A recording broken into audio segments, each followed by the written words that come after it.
আমাদের সকলেরই জানতে ইচ্ছা করে গায়ের রং কালো খোঁড়া হওয়া সত্ত্বেও শনিদেব কিভাবে হলেন কর্মফলদাতা। শেষ পর্যন্ত ভিডিওটি দেখলে আপনারা নিজেরাই বুঝতে পারবেন। আসুন তাহলে শুরু করা যাক। সূর্যদেবের পত্নী সন্ধ্যা ছিলেন পতিব্রতা, তার সত্ত্বেও স্বামী ও 3 সন্তানকে ছেড়ে চলে যান পিতা দক্ষের গৃহে।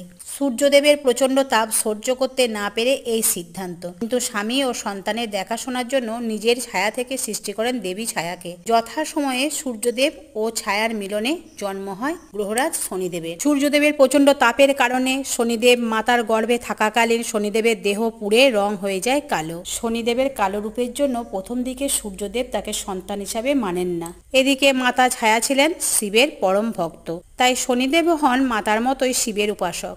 একদিন মাতা ছায়া শিবের পূজার জন্য নানা ফল মিষ্টান্ন আয়োজন করেন।